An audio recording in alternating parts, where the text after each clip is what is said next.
ಚುನಾವಣೆ ಸಂದರ್ಭದಲ್ಲಿ ಕಾಂಗ್ರೆಸ್ ತನ್ನ ಪ್ರಣಾಳಿಕೆಯ ಭಾಗವಾಗಿ ಪಂಚ ಗ್ಯಾರಂಟಿಗಳನ್ನು ಘೋಷಿಸಿತ್ತು. ಸರ್ಕಾರ ರಚನೆ ಆದಮೇಲೆ ಅದನ್ನು ಅನುಷ್ಠಾನ ಕೂಡ ಮಾಡ್ತಾ ಇದೆ. ಅದರ ಪೈಕಿ ಒಂದು ಶಕ್ತಿ ಯೋಜನೆ. ಅಂದರೆ ಕರ್ನಾಟಕ ರಾಜ್ಯದ ಮಹಿಳೆಯರು ರಾಜ್ಯದ ಉದ್ದಗಲಕ್ಕೂ ಕೂಡ ಸಾರಿಗೆ ಬಸ್ಗಳಲ್ಲಿ ಉಚಿತವಾಗಿ ಪ್ರಯಾಣ ಮಾಡಬಹುದು ಅನ್ನೋ ಯೋಜನೆ. ಈ ಯೋಜನೆ ಇದೀಗ ಸರ್ಕಾರದ ಬೊಕ್ಕಸಕ್ಕೆ ಭಾರಿ ಆಗೋ ಪರಿಣಾಮಗಳು ಕಾಣಲಿಕ್ಕೆ ಸಿಗ್ತಾ ಇದೆ. ಇದಕ್ಕೆ ಕಾರಣವಾಗ್ತಿರೋದು ನಿಗಮಗಳಿಗೆ ಅನುದಾನ ಅಂತ ಹೇಳಿ ಕೊಟ್ಟಿದ್ದ ಹಣದ ಪೈಕಿ ಈಗ ಆಲ್ರೆಡಿ 99% ವ್ಯಯ ಆಗಿ ಹೋಗಿದೆ.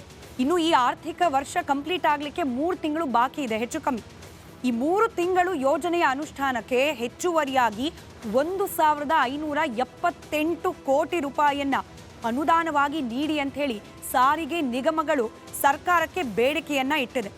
ಸರಿಸುಮಾರು ಪ್ರತಿದಿನ 60 ರಿಂದ 65 ಲಕ್ಷ ಮಂದಿ ಮಹಿಳೆಯರು ಈ ಯೋಜನೆಯ ಲಾಭವನ್ನ ಪಡ್ಕೊಳ್ತಿದ್ದಾರೆ. ಹೀಗಾಗಿ ಸರ್ಕಾರ ಏನು ಒಂದು ಅಂದಾಜು ಮಾಡಿ ಅನುದಾನವನ್ನ ಕೊಟ್ಟಿತ್ತು 4 ಸಾರಿಗೆ ನಿಗಮಗಳಿಗೆ, ಅದರಲ್ಲಿ 99% ಆಲ್ರೆಡಿ ಖರ್ಚಾಗಿ ಹೋಗಿದೆ. ಈ ಯೋಜನೆಯನ್ನ ಮುಂದುವರಿಸಬೇಕು ಅಂದ್ರೆ ನಮಗೆ ಹೆಚ್ಚುವರಿ ಅನುದಾನವನ್ನ ನೀಡಿ ಅಂತ ಹೇಳಿ ಸಾರಿಗೆ ನಿಗಮಗಳು ಇದೀಗ ಸರ್ಕಾರದ ಮುಂದೆ ಬೇಡಿಕೆಯನ್ನ ಇಟ್ಟಿದೆ. ಹಾಗಾದ್ರೆ ಈ ಶಕ್ತಿ ಯೋಜನೆಗೆ ಎಷ್ಟು ಹಣವನ್ನ ಮೀಸಲಿಡಲಾಗಿತ್ತು ಅನುದಾನದ ರೂಪದಲ್ಲಿ, ಎಷ್ಟು ಖರ್ಚಾಗಿದೆ, ಎಷ್ಟಕ್ಕೆ ಡಿಮಾಂಡ್ ಇದೆ, ಇದೆಲ್ಲವನ್ನ ಕೂಡ ಆ ಲೆಕ್ಕಾಚಾರವನ್ನ ಗಮನಿಸ್ತಾ ಹೋಗೋಣ. ನಿಮಗೆ ಗೊತ್ತಿರೋ ಹಾಗೆ ಜೂನ್ನಲ್ಲಿ ಪ್ರಾರಂಭ ಆಯಿತು ಈ ಯೋಜನೆ. ಮುಂದಿನ ಆರ್ಥಿಕ ವರ್ಷ ಕಂಪ್ಲೀಟ್ ಅಂದರೆ ಮಾರ್ಚ್ ಎಂಡ್ವರೆಗೂ ಕೂಡ ಅನುದಾನವನ್ನ ಮೀಸಲಿಡಲಾಗಿತ್ತು. ಆದರೆ ಹೆಚ್ಚುವರಿಯಾಗಿ ಬಳಕೆ ಆಗಿ ಹೋಗಿದೆ. ಇನ್ನಷ್ಟು ಅನುದಾನ ಬೇಕು ಅನ್ನೋ ಡಿಮ್ಯಾಂಡ್. ಸರ್ಕಾರದಿಂದ ವರ್ಷಕ್ಕೆ 3 ರಿಂದ 4 ಸಾವಿರ ಕೋಟಿ ವೆಚ್ಚ ಆಗಬಹುದು ಅನ್ನೋ ಅಂದಾಜನ್ನ ಮಾಡಲಾಗಿತ್ತು. ಈಗ ಜೂನ್ನಿಂದ ಪ್ರಾರಂಭ ಆಗಿರೋದ್ರಿಂದ ಈ ವರ್ಷ, ಈ ಆರ್ಥಿಕ ವರ್ಷಕ್ಕೆ ಅಂತ ಹೇಳಿ 2,800 ಕೋಟಿ ಅನುದಾನವನ್ನ ಸರ್ಕಾರ ನಿಗದಿ ಮಾಡಿತು.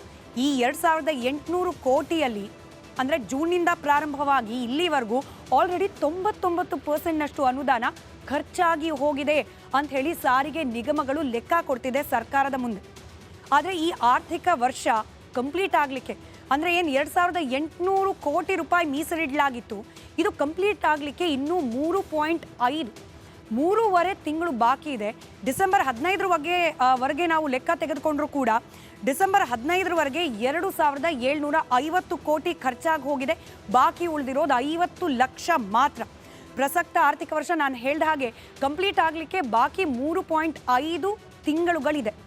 ಇಷ್ಟು ತಿಂಗಳು ಫ್ರೀಯಾಗಿ ಬಸ್ಸಲ್ಲಿ ಮಹಿಳೆಯರಿಗೆ ಓಡಾಡಲಿಕ್ಕೆ ಅವಕಾಶ ಮಾಡಿಕೊಡ್ಬೇಕು ಅಂದರೆ ನಮಗೆ ಹೆಚ್ಚುವರಿಯಾಗಿ 1,577.96 ಕೋಟಿ ಅನುದಾನ ಬೇಕು ಅಂಥೇಳಿ ಸಾರಿಗೆ ನಿಗಮಗಳು ಸರ್ಕಾರ ಮುಂದೆ ಪ್ರಸ್ತಾವನೆಯನ್ನು ಇಟ್ಟಿದೆ.